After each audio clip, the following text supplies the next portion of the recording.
The money is missing, and my wife will answer for it." Cedric's accusation silenced the ballroom.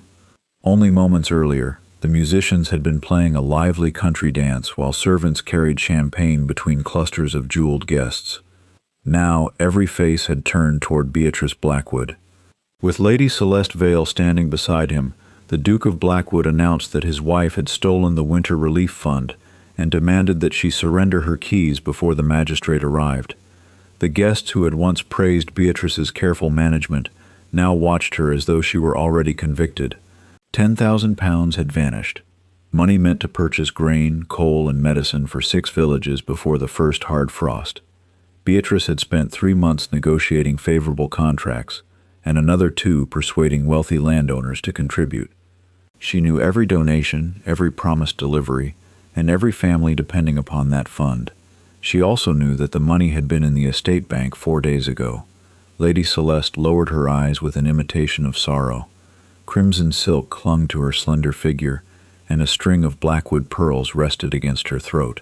They had belonged to Cedric's grandmother. Beatrice had worn them at her wedding. "This brings me no pleasure," Celeste said softly, "but the evidence cannot be ignored." Beatrice looked at her husband. "What evidence?" Cedric lifted a leather account book from the table. It was bound in dark green calfskin, with a brass clasp Beatrice had ordered from York. Her private ledger. Her office had been locked since noon. "This records 3 withdrawals from the relief fund," Cedric said, "each authorized with your signature." He opened the ledger and displayed it to Lord Harrington, the county magistrate. The older gentleman adjusted his spectacles but did not touch the book. Beatrice did not need to inspect the entries to know they were false. "I authorized 1 withdrawal," she said. £800 for the Eastern Mill. The receipt is filed with Mr. Wycliffe." "The steward cannot be found," Cedric replied. A faint murmur moved through the room. Beatrice felt the trap tightening. Her ledger had been taken. Her steward had disappeared, and Cedric had chosen to accuse her publicly before allowing her to examine either the records or the bank correspondence. "You might have asked me privately," she said. "I did ask you. You demanded a confession, because I gave you every opportunity to spare this family further humiliation." His voice remained controlled, but Beatrice recognized the wounded pride beneath it. For months, Celeste had been feeding that pride, praising his judgment whenever Beatrice questioned an extravagant purchase, calling him generous whenever Beatrice warned that the estate could not afford another hunting lodge or racing horse. Once, Cedric had trusted Beatrice with every acre carrying the Blackwood name. Now he considered her caution a challenge to his authority. Beatrice removed the silver keyring from her waist.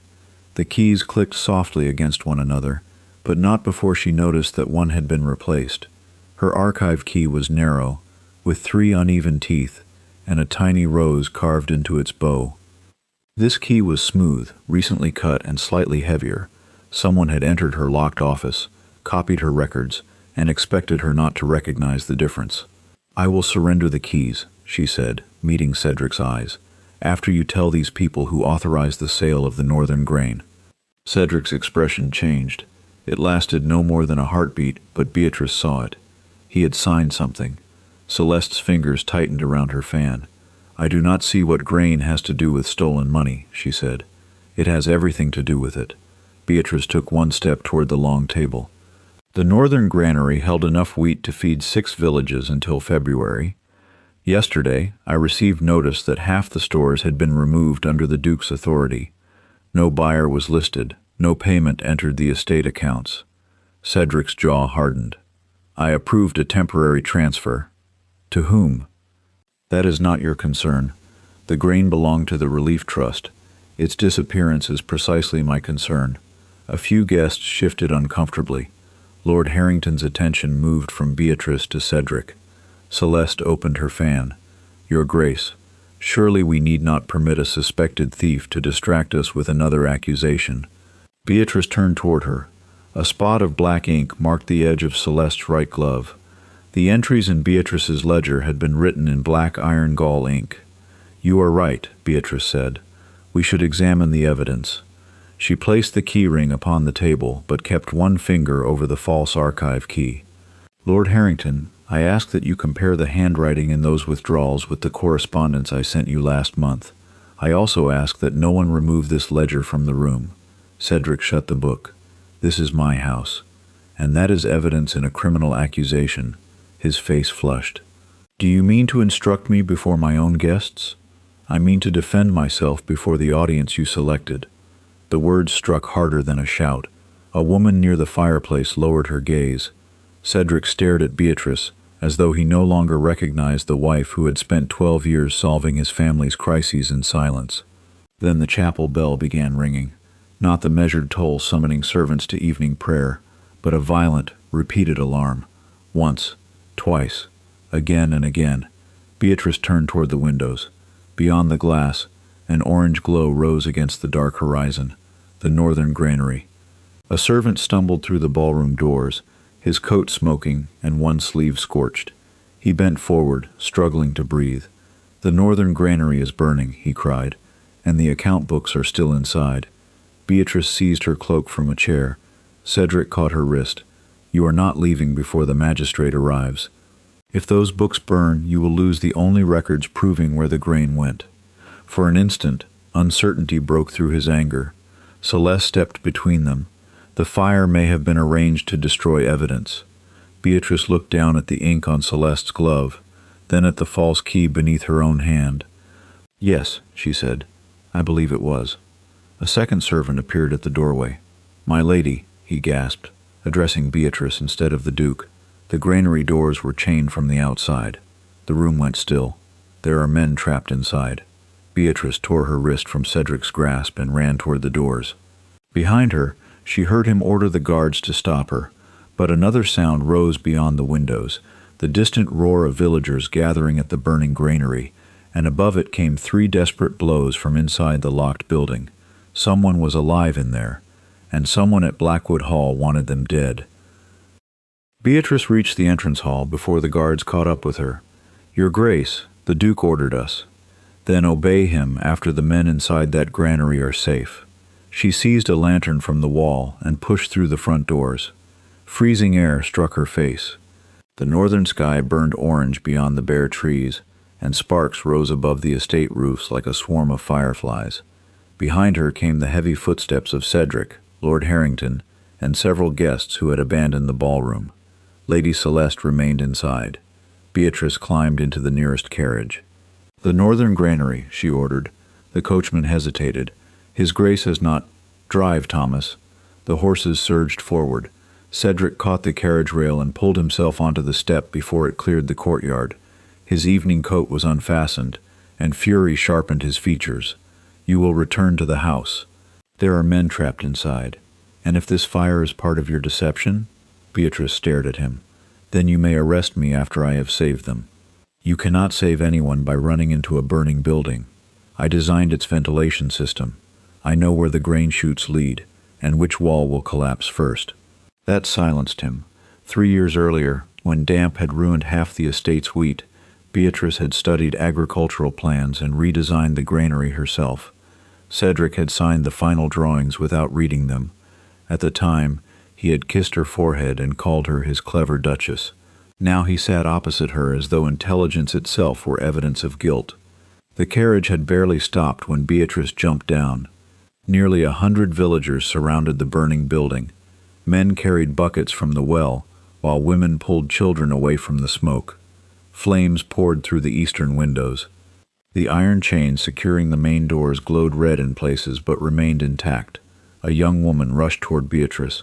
"Your Grace, my husband is inside." "How many men?"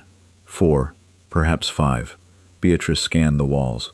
The flames had reached the main stairwell, but the west storage chamber remained dark. If the trapped workers had followed safety instructions, they would be near the lower grain chute. "Bring axes to the west wall," she ordered, "not the doors. If you open those doors, the draft will feed the fire." Cedric came beside her. "You cannot command an emergency while accused of causing it." The bucket line faltered. Several tenants looked between them. Beatrice lowered her voice. "Challenge me tomorrow. Tonight, choose whether these men live." A terrible cracking sound came from the roof. Cedric looked toward the flames, then raised his voice. "Do as the Duchess says." The villagers moved at once. Beatrice led them around the building, where smoke curled through the narrow ventilation slits. She found the wooden panel concealing the maintenance chute and pressed her ear against it. "Can anyone hear me?" 3 blows answered from inside. "Stand back!" she shouted. 2 farmhands swung their axes. The first blows splintered the panel but did not break through. Smoke thickened around them. Beatrice tore a strip from her underskirt and covered her mouth. Cedric grabbed an axe from a tenant. His formal coat restricted his shoulders. He ripped it off, struck the panel once, then again. The wood split inward. A wave of smoke burst from the opening, forcing everyone back. Beatrice dropped to her knees and crawled toward the gap. Cedric caught the back of her dress. "Absolutely not. The chute is too narrow for you. It may collapse. And the men inside will suffocate while we argue." She pulled free and entered, before he could stop her. Heat pressed against her skin. Smoke blinded her, but she kept one hand against the stone floor and followed the sound of coughing. The lower chute sloped toward a storage pit where grain had once been collected. She found a man lying across the passage and dragged him by the shoulders. Hands reached through the opening and pulled him outside. Beatrice went back. The second worker was conscious, though blood covered one side of his face. She pushed him toward the breach, then heard a child crying deeper inside. No child should have been working in the granary at night. She crawled toward the sound. A boy of perhaps 11 lay beside an older man pinned beneath a fallen beam. Beatrice recognized the man immediately. Mr. Wycliffe, the missing steward, opened his eyes. "My lady," he rasped. "They took the books." "Who?" His gaze moved toward the boy. "Get him out." Beatrice pulled the child toward the opening. Cedric crawled into the chute and took him from her. "I told you not to come inside," she said, "and I have finally discovered that you do not obey me." Even through the smoke, she heard something bitter beneath his words. Not anger alone, but the fear of a man realizing that his authority could not command fire to spare his wife. The roof groaned overhead. They returned for Wycliffe together. Cedric lifted the beam while Beatrice dragged the steward free. Flames burst through the ceiling as they reached the opening. Cedric threw his body over Beatrice and Wycliffe while burning timber crashed behind them. Villagers pulled all 3 into the cold night. For several moments, Beatrice could hear nothing except her own breathing. Then the rescued boy began to sob. Wycliffe lay on the frozen ground, his face gray with pain. Beatrice knelt beside him. "You disappeared before the ball," she said. "Who brought you here?" 2 masked men. His voice was barely audible. "They forced me to open the record chest." "What did they take?" "The shipping receipts, the bank letters, every document concerning the northern grain." Beatrice looked toward the granary.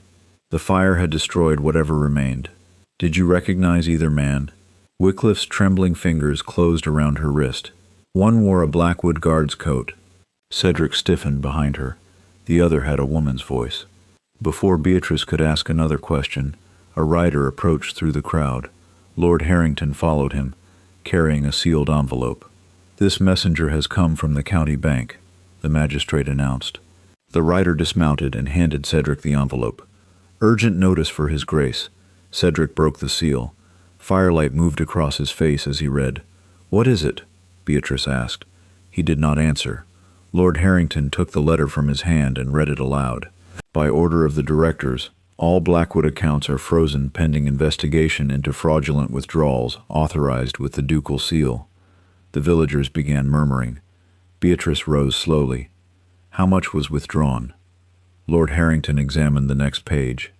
"Not £10,000. His expression darkened. "Nearly 80,000. Cedric stared at Beatrice, but for the first time that night, accusation was not the only thing in his eyes. There was fear. Then one of the guards shouted from beside the burning wall, "My lord, we found something." Half buried beneath ash lay a scorched leather satchel. Inside it were bundles of banknotes, the missing relief ledger, and Beatrice's personal signet ring. Cedric turned toward her empty right hand. Beatrice looked at the ring she had reported missing 6 weeks ago. Someone had planted it in the fire, and judging by Cedric's face, it had worked. Beatrice threw herself across Wycliffe as glass rained over the frozen ground. "Put out every light," Cedric shouted. The remaining lanterns vanished one after another. Darkness swallowed the yard. broken only by the dying glow of the granary and the sparks rising behind its collapsed roof. Villagers screamed and stumbled toward the stone walls while the Blackwood guards drew their pistols without knowing where to aim. A third gunshot rang from the trees. The bullet struck the well behind Beatrice. "Cedric, get these people inside the dairy," she cried. "The stone walls will protect them." He did not argue. "Matthews, take 10 men and secure the families. The rest of you, search the western tree line." Beatrice pressed both hands against Wycliffe's chest. Warm blood seeped between her fingers as the physician crawled to her side. "The ball entered below the collarbone," he whispered. "I cannot find an exit wound. Can you save him?" "Not here." Together they dragged Wycliffe behind the well. His eyes opened briefly, but he seemed unable to see her. "She called the Duke," Beatrice prompted. "What did she call him?" His lips moved without sound, then his hand slipped from her sleeve.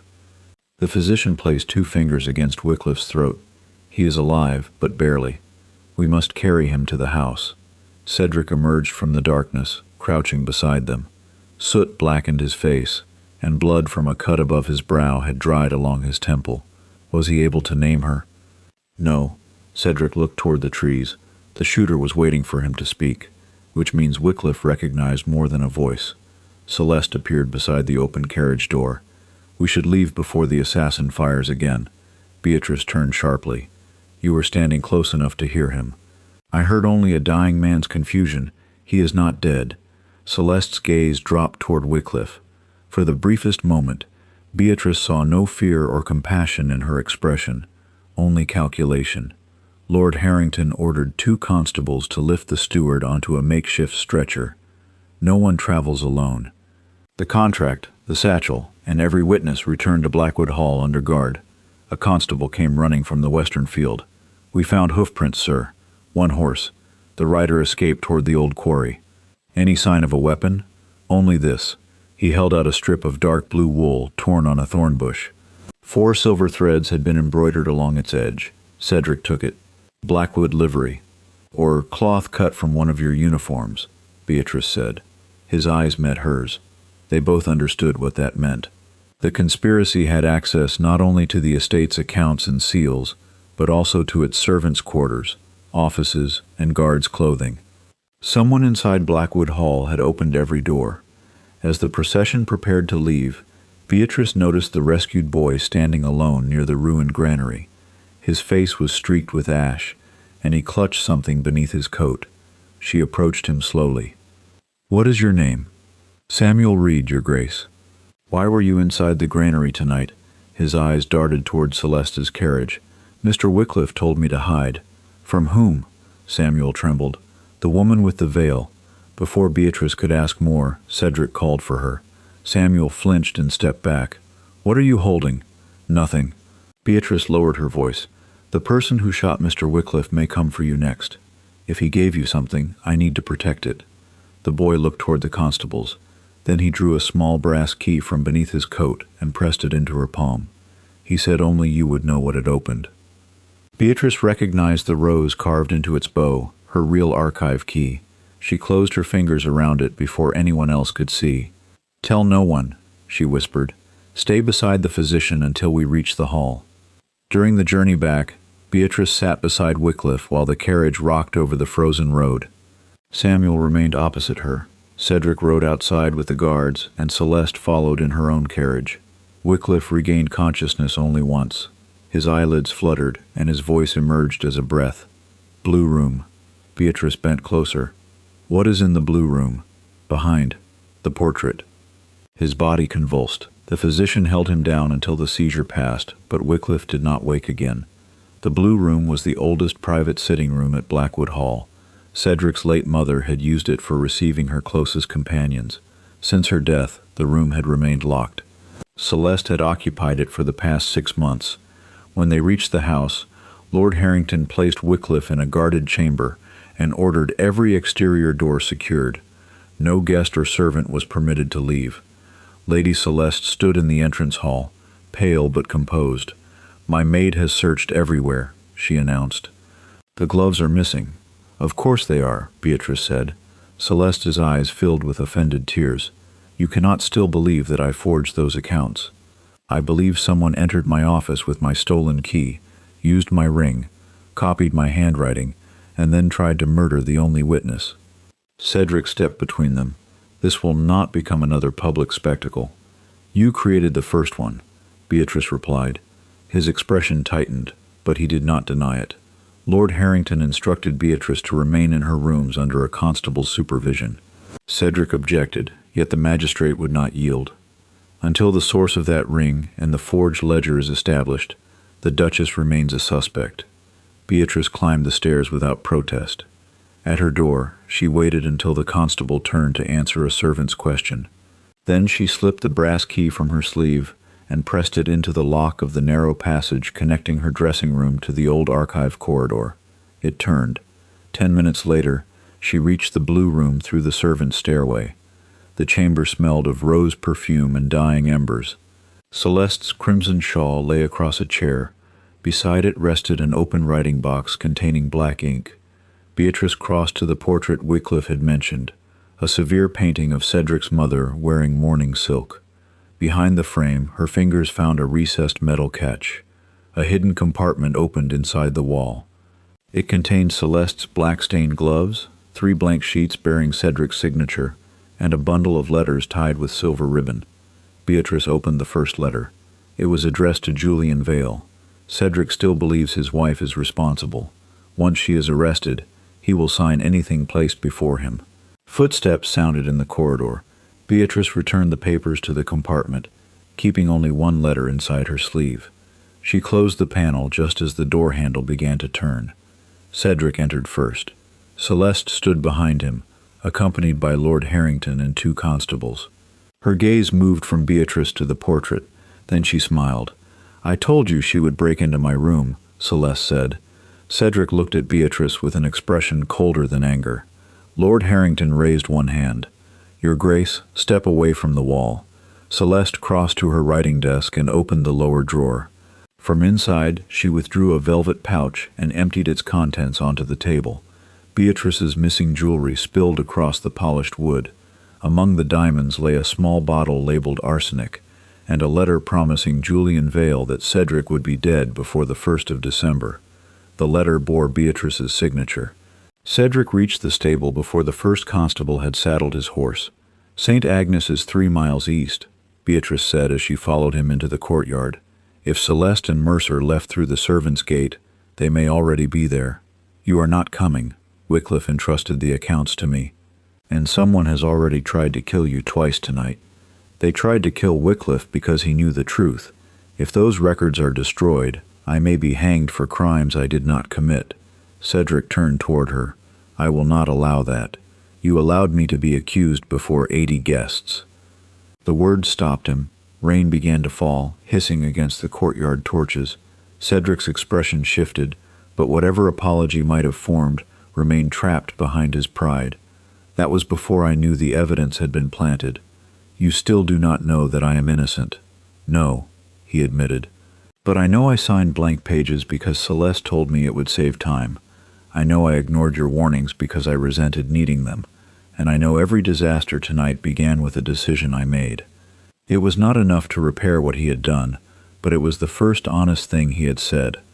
Beatrice mounted her mare without assistance. Lord Harrington emerged from the hall carrying a pistol. "The Duchess remains under investigation." "Then investigate her at the chapel," Cedric replied. "If the true accounts are there, she is the only person capable of verifying them." The magistrate studied them both before mounting his horse. 6 constables accompanied them across the eastern fields. Samuel remained at Blackwood Hall under guard, along with the surviving granary workers. The chapel bell continued ringing through the rain, though no hand should have been able to pull its missing rope. As St. Agnes appeared beyond the trees, Beatrice saw why. A rope had been tied around the broken wheel above the chapel roof and drawn through a shattered window. Someone inside was ringing the bell as a warning, or a summons. The chapel doors stood open. Cedric dismounted and drew his pistol. "Stay behind me." Beatrice ignored him and entered beside Lord Harrington. Rainwater dripped through holes in the roof. The stone saints had lost their faces, and ivy twisted across the abandoned altar. At the center of the nave stood the broken marble angel Wycliffe had named. A lantern burned beside it. Lady Celeste waited near the altar in her crimson gown, her cloak abandoned upon the floor. Captain Mercer stood behind her with a pistol pressed against Samuel's temple. Beatrice's breath stopped. The boy's wrists were bound. "You left him at the hall," Cedric said. "One of the servants brought him through the kitchen passage," Mercer replied. "The guards still loyal to you are remarkably easy to distract. Release him." Celeste smiled. "You still command as though Blackwood belongs to you." Cedric raised his pistol. Mercer pushed the barrel harder against Samuel's head. "Lower it." Cedric obeyed. Beatrice looked toward the marble angel. Its broken wing had been moved, revealing a dark opening beneath the pedestal. The hidden accounts had already been found. A leather folio rested upon the altar beside Celeste. "You have the records," Beatrice said. "The boy is no longer useful." "He saw my face at the granary," Mercer replied. "He is 11. That has never made a witness less dangerous." Celeste placed one hand on the folio. "Your steward was more troublesome than expected. He copied everything. The stolen donations, the false shipping charges, even the payments to Mercer's men. Then the accounts prove Beatrice's innocence," Cedric said. "They prove many things." Celeste opened the folio and removed a page, including your willingness to sign documents you never read. She held the paper over the lantern flame. "Stop," Beatrice said. Celeste lowered it slightly.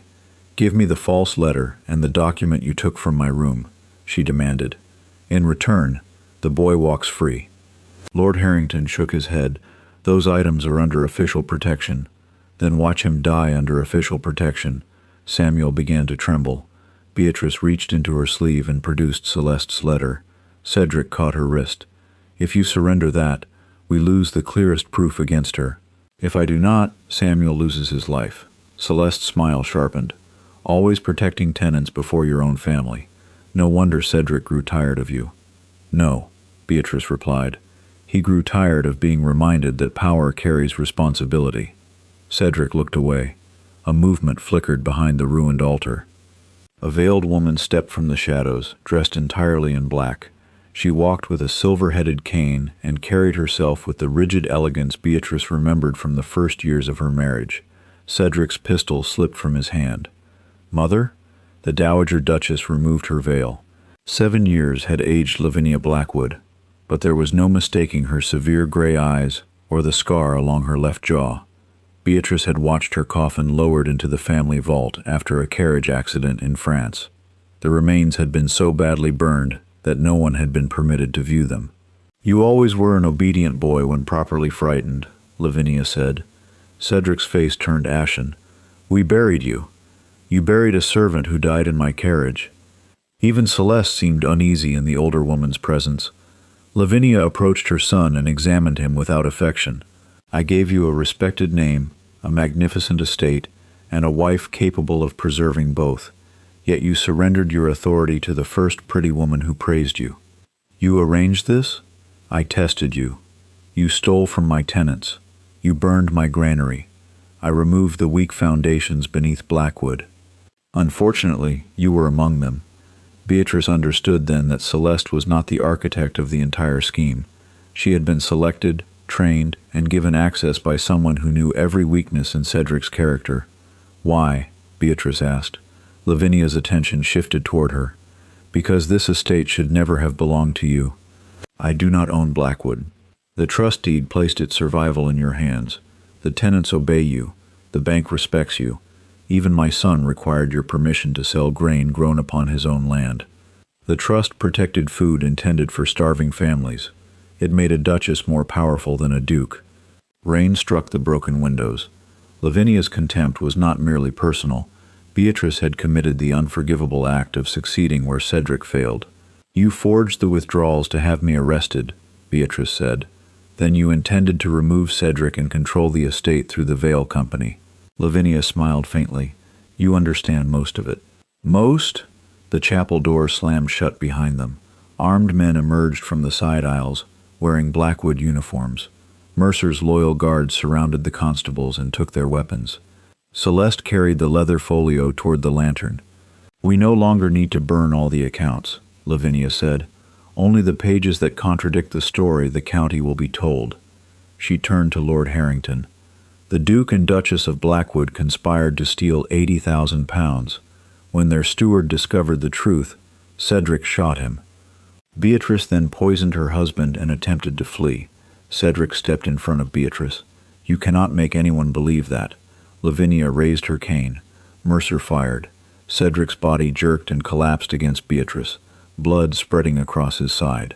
Celeste threw the first account page into the flame. Beatrice caught her husband before his head struck the stone. As armed men closed around them, Lavinia placed the arsenic bottle beside Cedric's motionless hand. "By sunrise," she said, "Blackwood will have 2 dead traitors, and 1 grieving mother returned from the grave." Cedric stopped beneath the bank portico. "Do not touch her," he said. "Tell me where the child is, and I will ensure you are treated fairly." Beatrice looked at him. Even now, some part of him wanted to bargain with the woman holding a pistol against his wife's heart. Celeste heard the weakness too. "Order the constables to release my brother." "No," Beatrice said. The pistol pressed harder against her ribs. "You are in no position to refuse. You never had Cedric's child." Celeste's breath changed. Beatrice looked toward the recovered ledger on the manager's desk. One payment she had glimpsed before the struggle now made sense. £12 sent each month to Mrs. Eliza Crane at Rosewick Cottage. The expense had been disguised as medical supplies for the northern villages, but Beatrice knew every village nurse supported by the Relief Trust. Eliza Crane was not a nurse. She was a wet nurse. "The child is at Rosewick Cottage," Beatrice said. "You paid Mrs. Crane with money stolen from my relief fund." Julian closed his eyes. Cedric stared at Celeste. "Whose child is it?" Celeste's grip began to tremble. Beatrice answered for her. "Captain Mercer's." A murmur swept across the square. Mercer had possessed unrestricted access to Blackwood Hall. He had stolen Beatrice's signet ring, replaced the archive key, carried Wycliffe to the granary, and arranged the shooting.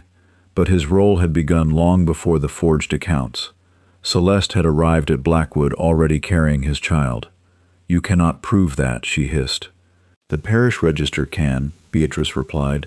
"A child born months ago would have been baptized, and Mercer's payment records will show when Mrs. Crane first received money." Lavinia turned furiously toward Julian. "You told me the boy's parentage had been concealed." "It was," Julian snapped, "until your steward copied everything." Celeste looked toward her brother. In that instant, her pistol shifted away from Beatrice's heart. Beatrice seized Celeste's wrist with both hands and drove it against the stone column. The weapon fired into the portico ceiling. Cedric rushed forward, but Beatrice twisted the pistol free before he reached them. She stepped away and aimed it at Celeste. "On your knees." Celeste stared at her. "Beatrice," Cedric began. "She heard me." Slowly, before the same townspeople who had watched Beatrice accused of theft, Lady Celeste Vale sank to her knees. Lord Harrington ordered the constables to take her. Within the hour, riders were sent to Rosewick Cottage. They returned after dawn with Eliza Crane, a parish register, and an infant boy wrapped in a blue blanket. The register recorded the child's birth 5 months earlier. The father's name had been left blank, but Eliza brought letters written by Mercer. In them he called the boy his son and promised Celeste that Blackwood would belong to them before the child's first birthday. Celeste's pregnancy had been an illusion, created with altered dresses, forged certificates, and Cedric's willingness to believe what he desperately wanted. The full evidence was presented 3 weeks later in the county assembly hall. Every seat was occupied. Lord Harrington placed the recovered ledger, the true accounts, the false contracts, Celeste's ink-stained gloves, the stolen seal impressions, Mercer's letters, and Lavinia's payment records upon a long oak table. Beatrice explained each item herself. She showed how the withdrawals had been copied from genuine entries in her private ledger. She identified the false archive key and demonstrated that only a person with access to the household could have replaced it. The bank manager confirmed that £80,000 had been divided among accounts controlled by Lavinia, Julian, and the False Heirs Trust. Samuel testified that Mercer and a veiled woman had ordered Wycliffe to surrender the shipping receipts. The surviving granary workers described the chain doors.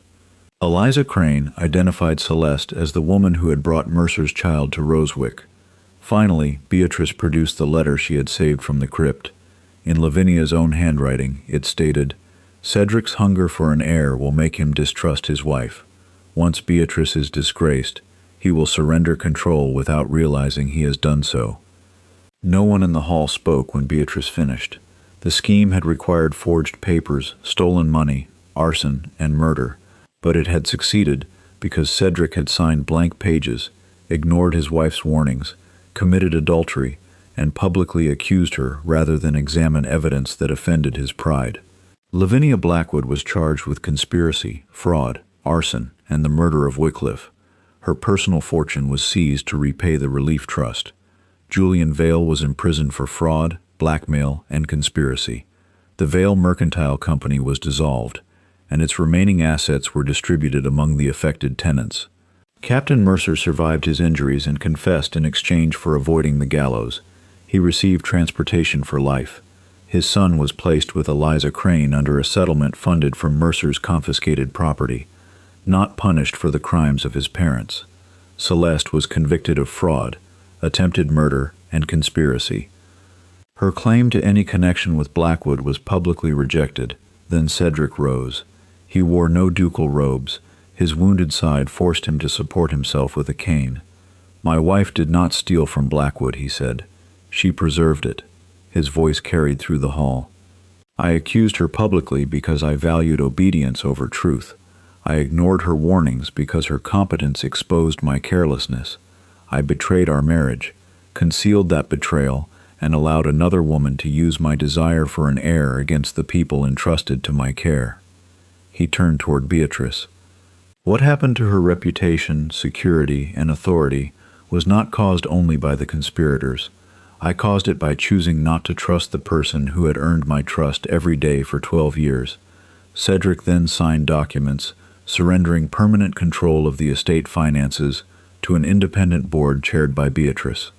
He transferred the northern farms into the Relief Trust, restored every jewel taken from her, and granted her a separate residence and annual income beyond his control.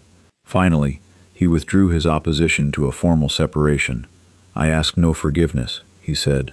"I have no right to make my remorse another burden she must carry." Outside the assembly hall, Cedric found Beatrice beside the carriage. "I loved you," he said. She looked at him steadily. "I believe you did." The answer seemed to hurt him more than denial. "Is there any road back?" "There may be a road toward becoming a better man, but it does not lead back to the wife you tried to destroy." Cedric lowered his head. Beatrice entered the carriage alone. 1 year later, the northern granary stood rebuilt with stone walls, iron fire doors, and a bronze plaque bearing Wycliffe's name. The villages controlled their own relief stores, and every contract required signatures from elected tenant representatives. On the first day of winter, Beatrice entered the granary carrying the same silver keyring Cedric had once demanded she surrender. Hundreds of filled grain sacks stood beneath the new roof. Samuel, now apprenticed to the estate office, waited beside the record chest. He handed her the season's completed ledger. "Everything balances, Your Grace." Beatrice examined the final page, then returned the book to him. "Lock it safely." Outside, the chapel bell rang across Blackwood, not as an alarm, but to announce that the winter grain had been distributed. Beatrice closed the granary doors with her own key and walked toward the waiting villagers without looking back at the castle. Cedric's blood soaked through Beatrice's skirt. She pressed both hands against the wound beneath his ribs. The bullet had entered from the side, but she could not tell whether it had passed through. His breathing remained shallow and uneven. "Do not close your eyes," she whispered. Cedric looked at her through a haze of pain. "You should have left me at the granary.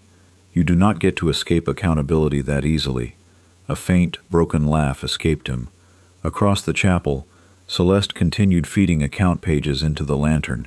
Each sheet curled black before collapsing into ash. Lord Harrington and his constables had been forced to their knees, their hands bound behind them. Samuel still stood before Mercer's pistol. Beatrice looked toward the ruined roof. Rainwater streamed down the central arch and gathered in a shallow channel along the floor. The lantern rested less than 2 feet from that water. "You cannot burn wet paper," she said. Celeste paused. Beatrice lifted her blood-covered hands from Cedric's wound. Those books spent years in a stone chamber. The pages have absorbed moisture. Hold them too close to the flame, and the ink will blister before the paper catches. Celeste examined the folio. The hesitation was all Beatrice needed. She seized the arsenic bottle and hurled it at the lantern. Glass shattered. The lantern overturned into the rainwater, extinguishing the flame and plunging half the chapel into darkness. "Now!" Beatrice shouted. Samuel dropped to the floor. Lord Harrington drove his shoulder into the guard beside him. A constable kicked another man's knee, and the chapel erupted into chaos. Mercer fired blindly, but the bullet struck the stone angel. Beatrice dragged Cedric behind the pedestal. A loose piece of marble lay beside the opening beneath the angel. She lifted it with both hands and struck the nearest guard across the wrist. His pistol fell. She snatched it from the floor. Celeste ran toward the side door carrying the folio. "Stop her!" Lavinia screamed. Beatrice fired at the iron latch above the door. The bullet struck metal, jamming it into the stone frame. Celeste pulled the handle repeatedly, but the door would not open. Mercer grabbed Samuel by the collar and dragged him toward the altar. "Put down the weapon, Duchess." Beatrice aimed at his chest. "You will miss," Mercer said, "and the boy will die first." Samuel stared at her. Fear filled his face, but beneath it she saw understanding. During the fire, she had taught him to follow her instructions without hesitation. Beatrice lowered the barrel slightly. "Samuel," she said, "the grain chute." The boy went limp. His sudden weight pulled Mercer forward. Beatrice fired, not at the captain, but at the frayed bell rope above him. The rope snapped. The heavy iron wheel attached to it fell from the roof and struck Mercer's shoulder. His pistol discharged into the floor as he collapsed. Samuel crawled away. Cedric, pale and unsteady, rose behind the angel and struck Mercer with the silver head of Lavinia's fallen cane. The captain did not move again. "You should be lying down," Beatrice said. "I have spent too long doing nothing." At the altar, Celeste tore pages from the folio and pushed them beneath her gown. Before she could reach another exit, Lord Harrington seized her wrist. "It is over, my lady." "No," Lavinia said. She stood beside the open compartment beneath the angel, holding a second pistol. Its barrel pointed at Beatrice. "My son may be weak, but he is still Blackwood. You are the infection that made him forget it." Cedric stepped between them. "Lower the pistol, mother." "You would die for the woman who publicly diminished you?" "She never diminished me. She revealed what I refused to correct." Lavinia's hand trembled. "She made tenants question your authority. They questioned it because I sold their food. She turned you against your own blood. No, you used my pride because you knew I would choose praise over truth." For the first time, Lavinia lost her composure. "I preserved this family while your father drank and gambled it toward ruin. I sacrificed everything to keep Blackwood powerful.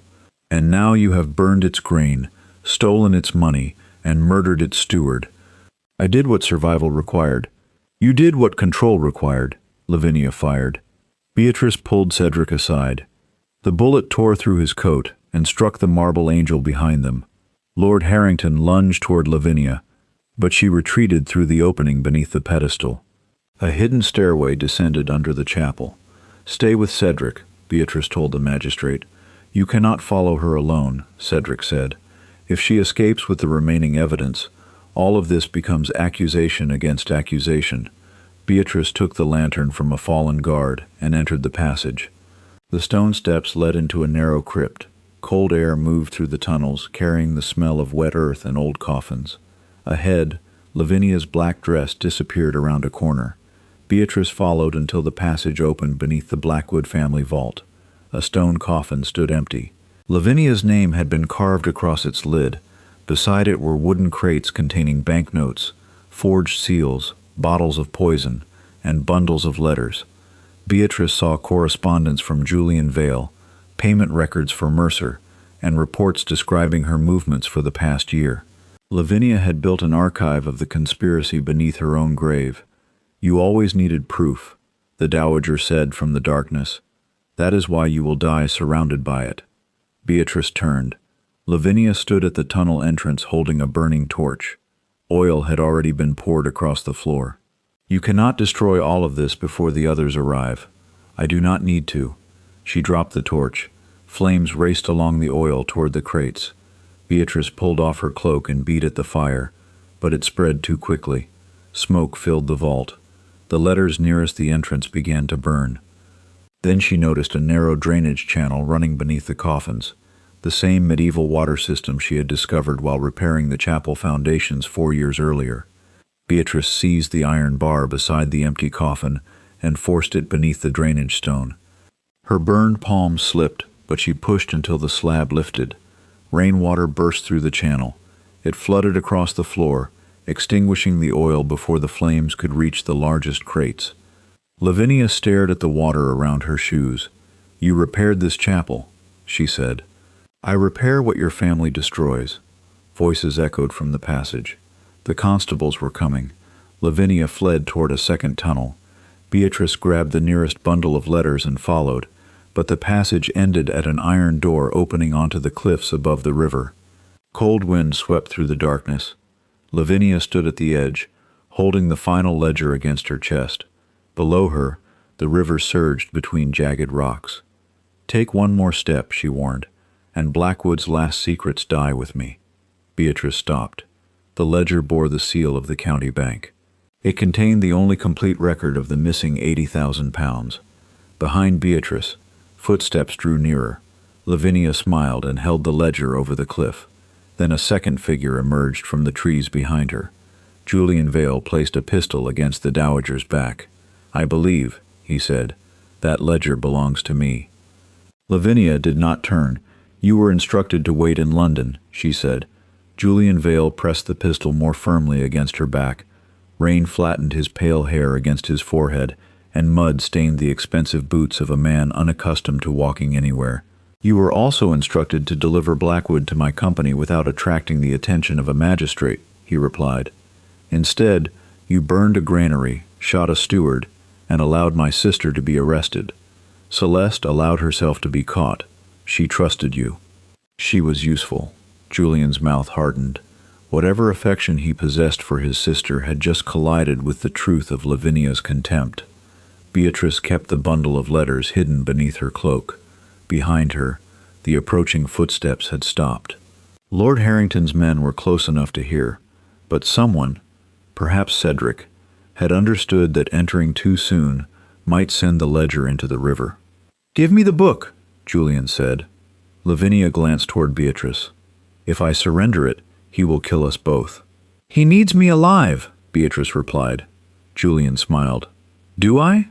"Yes. The trust deed requires my signature before the estate's rents can be transferred permanently. You arranged Cedric's death before December because his widow would control the settlement, but Celeste cannot inherit what remains legally protected in my name." His smile vanished. Beatrice had guessed correctly. "You forged withdrawals and planted arsenic to have me arrested," she continued, "but an accusation is not a conviction. Without my signature, or my death, you cannot claim the villages." Julian looked past Lavinia toward her.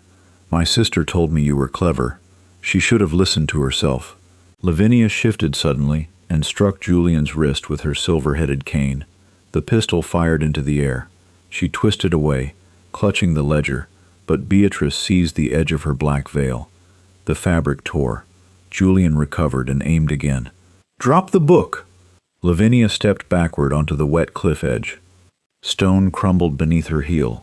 For one suspended instant, she seemed to hang above the river. Beatrice lunged and caught her wrist. The ledger fell onto the grass. Lavinia swung over the precipice, striking the cliff wall.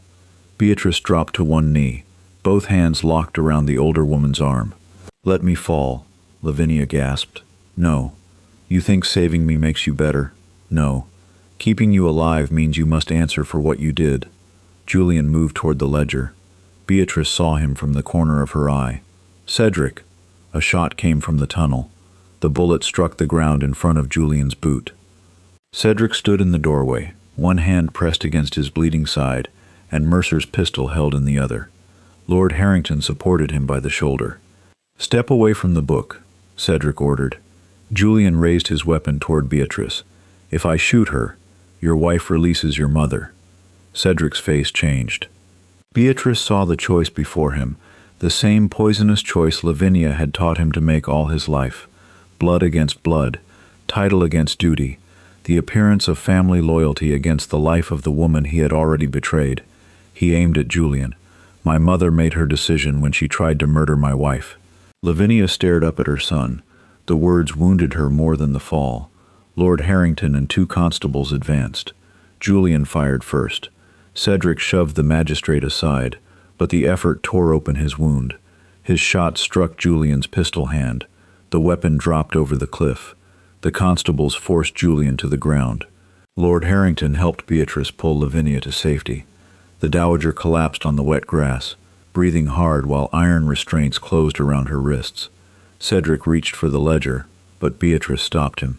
No. He froze. You have signed too many documents without witnesses, she said. You will not touch this one until the magistrate records where it was found. Cedric lowered his hand. You are right. Lord Harrington wrapped the ledger in oilcloth and sealed it with his own signet. He then accepted the letters Beatrice had saved from the vault. One names the bank clerk who authorized the withdrawals, she said. Another lists payments to Mercer and 4 Blackwood guards. The magistrate examined the first page. This is enough to arrest every participant before sunrise. Not every participant, Julian said from the ground. Blood ran from his wounded hand, but satisfaction returned to his face.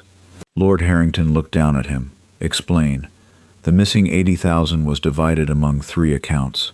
The dowager controlled one, I controlled another. And the third? Julian looked directly at Cedric. Ask the Duke.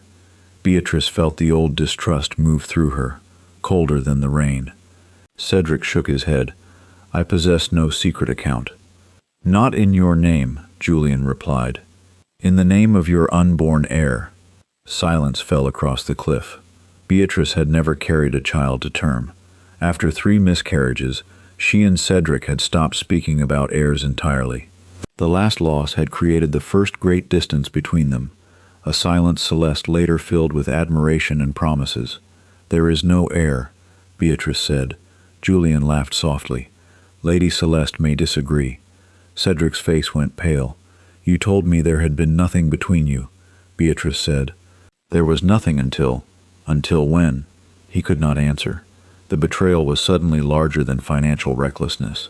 Cedric had not merely preferred Celeste's advice, or allowed her to humiliate Beatrice.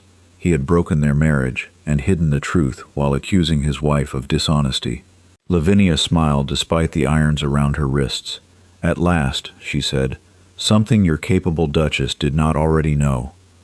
Beatrice released Cedric's arm. He nearly fell without her support, but Lord Harrington caught him. How long? Beatrice asked. Cedric closed his eyes. 4 months.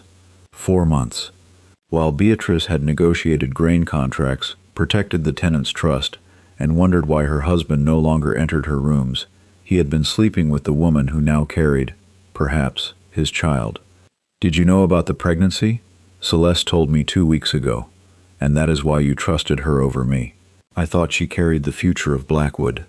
Beatrice looked at Lavinia, and the final shape of the manipulation became clear. The dowager had offered her son everything his grief and vanity desired, an obedient woman, an unquestioned heir, and freedom from a wife whose competence reminded him of his failures gone. No forged page had forced him into Celeste's bed. No hidden conspirator had forced him to accuse Beatrice before 80 guests. You could have told me, she said. I was afraid you would leave, so you tried to destroy my reputation first. Cedric had no defense. Hoofbeats sounded from the chapel grounds. A constable appeared at the tunnel entrance with Samuel behind him. Sir, the officer said to Lord Harrington, Lady Celeste has escaped the chapel. Where did she go? Samuel held out a folded note he had found near the altar. Beatrice opened it. By the time you read this, I will be at the county bank. If the directors refuse to release my child's money, every village account will burn with the building. Beneath the threat, Celeste had written one final line for Cedric. Choose your heir, or choose your wife. Beatrice handed him the note. Cedric read it once, then looked at her. This time, Beatrice would not wait for his decision. She took the reins of Julian's horse and mounted. The bank holds the tenants' savings, she told Lord Harrington. If Celeste destroys those records, hundreds of families lose everything. Cedric attempted to follow. Beatrice looked down at him from the saddle. You are too badly wounded to ride. I can still help. You have helped enough. She turned the horse toward the road, leaving Cedric beneath the shadow of his family's empty grave. For the first time in 12 years, Beatrice rode to save Blackwood without asking whether its duke would stand beside her. Lord Harrington wrapped a handkerchief around Beatrice's signet ring before lifting it from the scorched satchel. No one touches anything else, he ordered. This is now evidence in a criminal investigation. Around them, the villagers watched in uneasy silence while the northern granary collapsed inward, sending sparks twisting into the black sky. Beatrice stood motionless, her face warmed by the flames and her hands cold beneath the ruined lace of her sleeves. 6 weeks ago, she had noticed the ring missing after a tenants' meeting at Blackwood Hall. She had informed Cedric that same evening. He had barely looked up from the letter Celeste was reading beside the fire. You misplace things when you are tired, he had said. Now the ring lay beside stolen money and forged accounts, exactly where someone wished it to be found.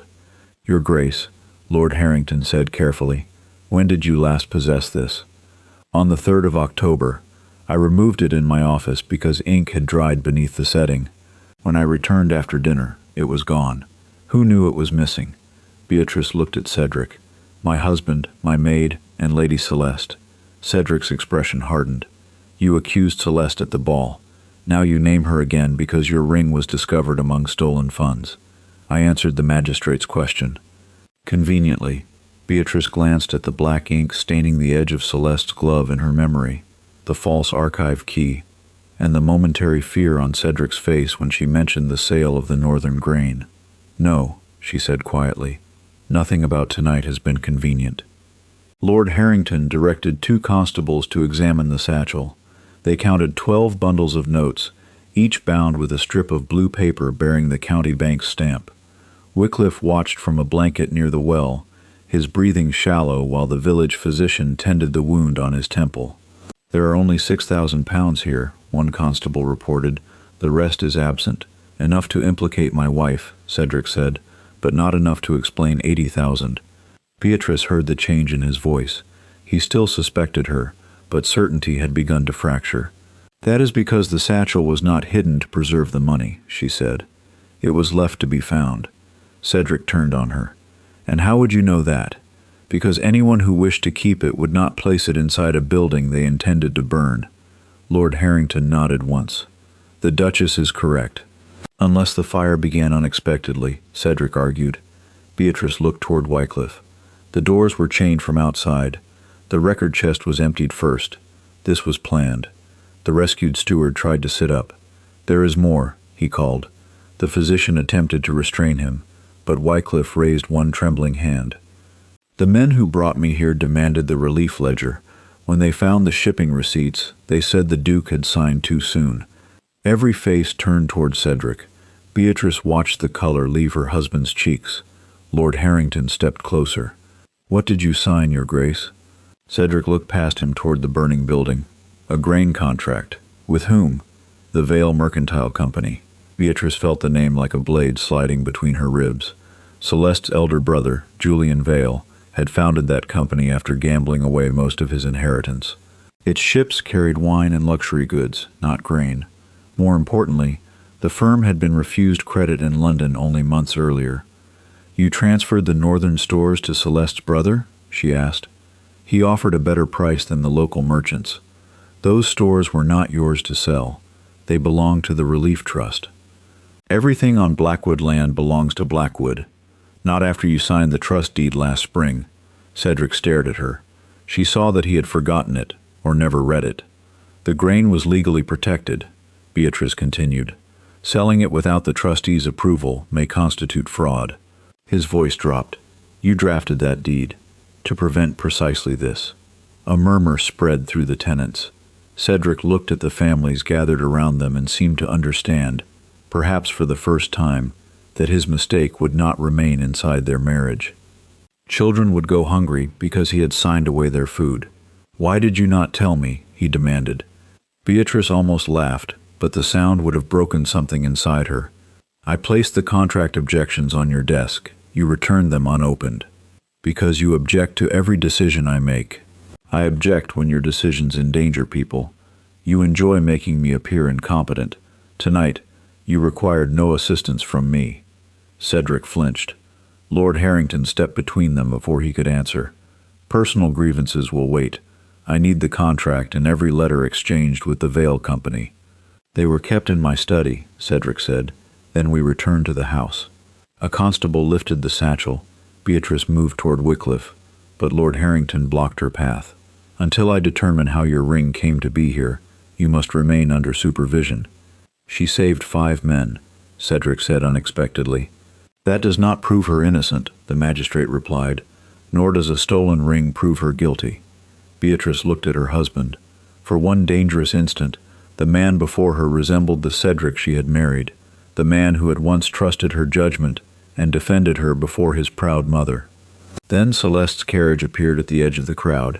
She descended wearing a dark cloak over her crimson gown. Her gaze traveled first to the rescued men, then to the open satchel, and finally to Beatrice's ring in Lord Harrington's hand. Surprise crossed her face half a second too late.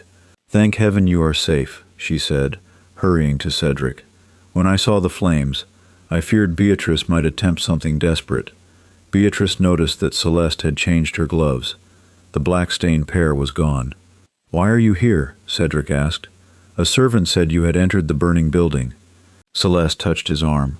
"I could not remain behind." "Did your brother purchase the northern grain?" Beatrice asked. Celeste's hand stopped. "I know nothing of Julian's business dealings. Yet his company received grain protected by my relief trust." "Your relief trust," Celeste repeated. "How revealing. You speak of Blackwood property as though it belonged to you alone." Beatrice stepped closer. Smoke drifted between them. "Where are the gloves you wore tonight?" Celeste looked down at her bare hands. "I discarded them. One was burned by a candle. The right glove? I do not remember. I do." Cedric caught Beatrice's elbow. "Enough." There was fresh ink on her glove, Cedric, the same color used to forge the withdrawals. Celeste's lips parted, and tears immediately brightened her eyes. "You found your own ring beside stolen money, yet you accuse me because of a spot of ink?" "I accuse no one. I am preserving a fact before your gloves disappear." "They have not disappeared," Celeste said. "My maid has them." Lord Harrington turned to a constable. "Return to the hall and collect Lady Celeste's gloves." Celeste's face remained composed, but Beatrice saw the pulse flutter at her throat. Cedric saw it too. Before anyone could speak, a horse approached at a reckless gallop. The rider wore Blackwood livery and nearly fell while dismounting. "Your Grace, someone broke into your study." Cedric released Beatrice. "What was taken?" "Nothing, my lord." The servant swallowed. "Something was left." He produced a folded document from inside his coat. Cedric opened it beneath the lantern. Beatrice recognized his signature at once, followed by the impression of the ducal seal. "It is the grain contract," he said. Lord Harrington examined the pages. "This grants the Vale Mercantile Company authority not merely to purchase the northern stores, but to borrow against the entire winter harvest." Cedric shook his head. "That was not the document I signed. It is your signature. The final page is mine. The others are not." Beatrice understood immediately. "Someone replaced the preceding pages after you signed." Celeste stepped back. "Then Beatrice must have done it. She manages the contracts." "Not this one," Beatrice said. "Cedric excluded me from the negotiation." The Duke looked at Celeste, and the silence between them revealed more than either intended. She had introduced him to the agreement. She might even have witnessed it. Lord Harrington turned the contract toward the light. "There is a handwritten amendment here. If Blackwood fails to repay the advance by the 1st of December, the Vale Company gains temporary control of the estate's rents." "1st of December?" Cedric repeated. "That is 11 days away." Beatrice's mind moved through the figures. The missing money, the stolen grain, and the frozen accounts were not separate crimes. Someone had stripped Blackwood of the resources needed to meet the deadline. "They are not stealing from the estate," she said. "They are preparing to take it." A gunshot cracked across the yard. Wycliffe jerked beneath his blanket, then collapsed against the physician. Blood spread across his chest. Screams erupted as the villagers scattered. Beatrice dropped beside him and pressed both hands over the wound. His eyes found hers, already dimming. "The woman," he whispered. "I heard her give the order. Who was she?" Wycliffe struggled to breathe. His fingers closed around Beatrice's sleeve, leaving a streak of blood across the lace. "She called the Duke." Another shot shattered the lantern beside them, throwing the yard into darkness before he could finish. No one moved. The diamonds glittered beneath the candlelight, painfully familiar to Beatrice. She recognized the sapphire earrings Cedric had given her after their first anniversary, the emerald brooch she had inherited from her mother, and the pearl bracelet she had searched for only 3 days earlier. Beside them stood the bottle of arsenic. Lord Harrington unfolded the letter with gloved hands. "Read it," Celeste whispered. "Let everyone hear what she intended." The magistrate's eyes traveled across the page. "Once the Duke is dead, the frozen accounts will be released to me as his widow. The investigation must continue to point toward the Vale Company until I have secured Blackwood's remaining assets." Cedric stared at Beatrice. Lord Harrington continued, "Use the arsenic slowly. His physicians must believe the illness natural. No dose is to be given before the 25th of November." "That is not my handwriting," Beatrice said. "It appears remarkably similar," the magistrate replied. "It is an imitation." Celeste covered her mouth. "You plan to blame my brother after murdering your husband." Beatrice looked at Cedric. "You know I did not write that." His face revealed nothing. "I no longer know what to believe." The words were quiet, but they wounded more deeply than his accusations in the ballroom. 12 years of marriage, loyalty, and shared grief had been outweighed by a letter found in another woman's room. Beatrice withdrew the genuine letter from her sleeve. "Then believe Celeste." For the first time, the other woman's composure faltered. Beatrice handed the paper to Lord Harrington. "I found this behind the portrait, together with her missing gloves and 3 blank pages bearing Cedric's signature." Celeste lunged toward the compartment. A constable stopped her. Lord Harrington opened the hidden panel. The gloves remained inside, stained with black ink. Beneath them lay the signed pages exactly as Beatrice had described. The magistrate compared the handwriting on both letters. Celeste recovered quickly. "She placed those items there moments before we entered." "With whose assistance?" Beatrice asked. "A constable guarded my rooms. You used a hidden passage. You knew we were coming. I did not know this compartment existed until Wycliffe directed me to it." Cedric turned sharply. "Wycliffe spoke?" He said, "Blue room, behind the portrait." "You concealed that from the magistrate," Celeste said. "I concealed it from the person who had just ordered him shot." Celeste's face went white.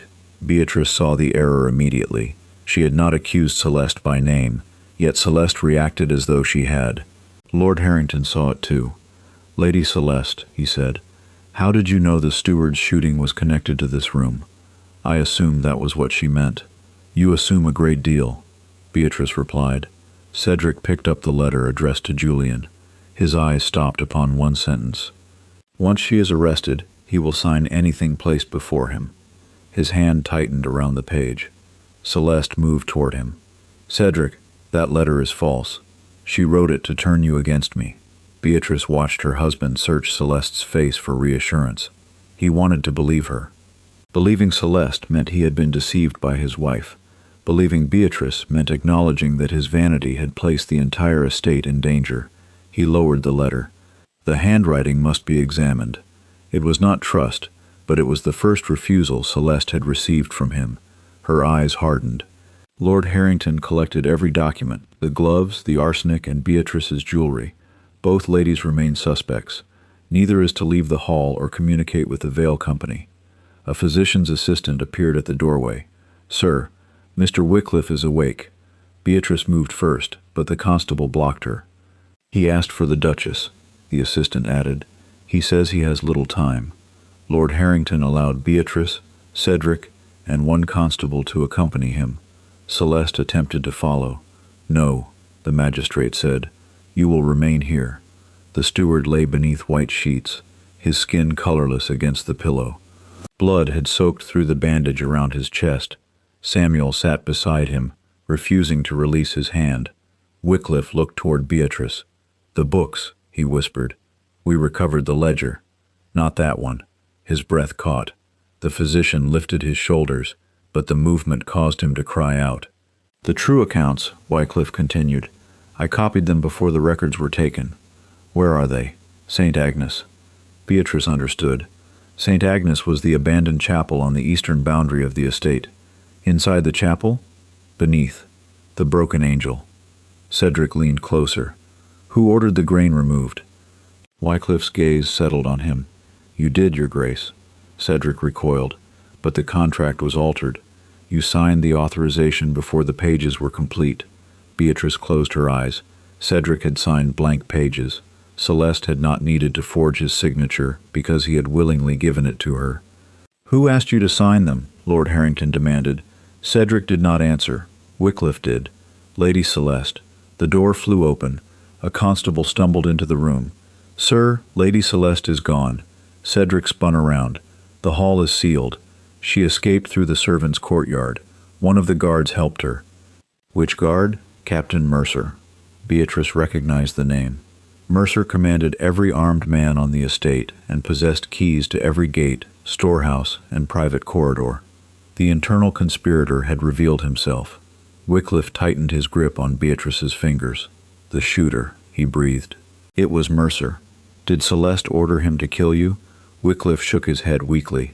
The veiled woman called the Duke. His lips formed the unfinished word again. "Her son." Cedric went completely still. Beatrice felt the room tilt around her. Only one living woman had ever called Cedric her son. His mother, the Dowager Duchess of Blackwood, had supposedly died 7 years earlier. Wycliffe drew one final breath. Then his hand fell lifeless upon the sheet. Before anyone could speak, the chapel bell began ringing across the dark estate. St. Agnes had possessed no bell for 20 years. Someone had reached the hidden accounts before them. The county bank stood at the center of Ashbourne's market square, its upper windows glowing through the rain. Beatrice heard shouting before she reached it. Dozens of townspeople crowded beneath the stone portico. Some carried savings books. Others clutched notices announcing that every Blackwood account had been frozen.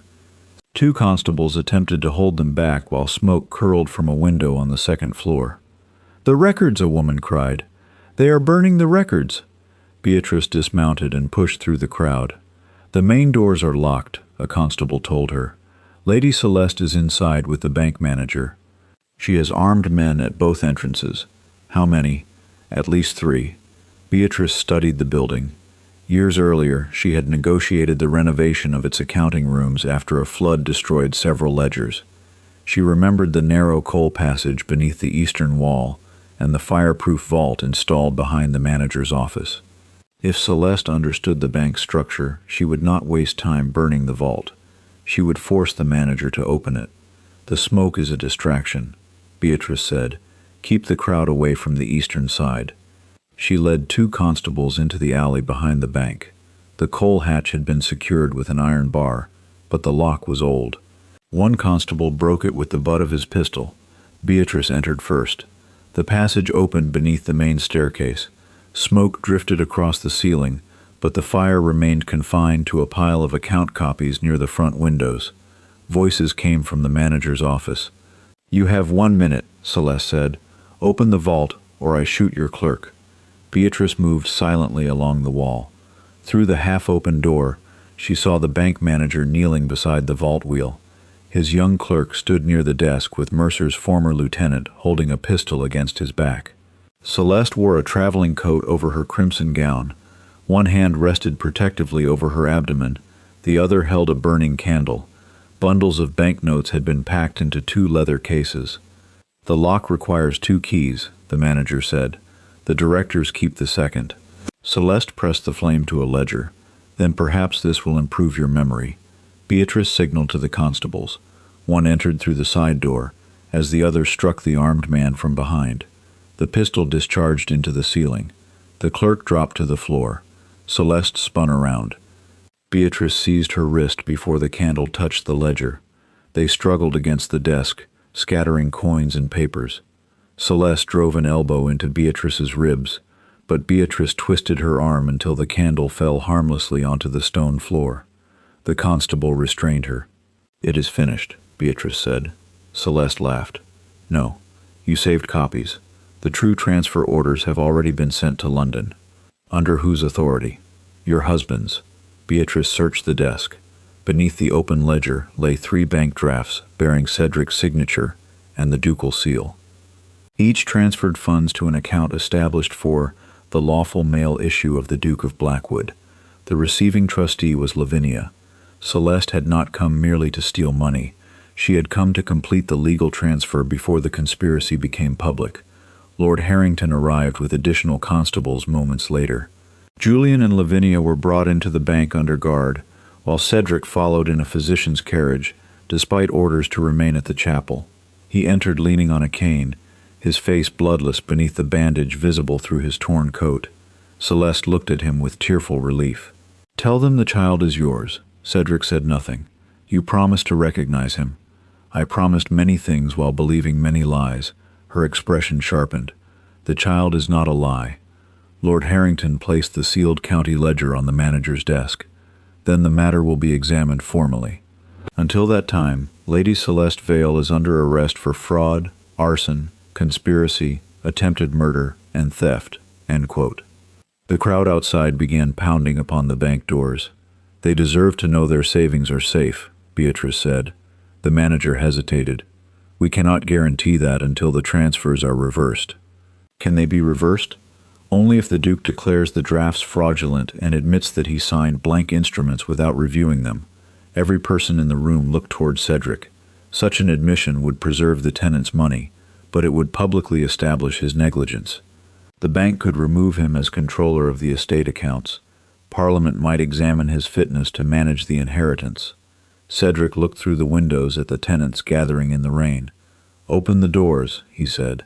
The bank manager obeyed. Cold air and angry voices rushed into the hall. Lord Harrington stepped onto the portico, accompanied by Beatrice and Cedric. Lavinia, Julian, and Celeste remained visible behind the constables. The sight of them silenced the square. Cedric gripped the stone railing. "The fraudulent drafts bear my signature," he announced. "I signed incomplete documents and allowed others to use my seal. My wife warned me. I refused to listen." A murmur moved through the crowd. "I accused the Duchess of Blackwood of stealing your relief fund. That accusation was false. I made it publicly, and I withdraw it publicly." Beatrice stood beside him, but did not reach for his hand. Cedric continued, "My decisions enabled the theft of your grain, the freezing of your savings, and the death of Mr. Wycliffe. I will surrender control of the estate accounts until an independent trustee is appointed. Every asset personally belonging to me will be pledged to restore what was lost." The admission cost him visibly, yet for once he did not look toward Beatrice for forgiveness. He faced the people he had failed. Lord Harrington raised the recovered ledger.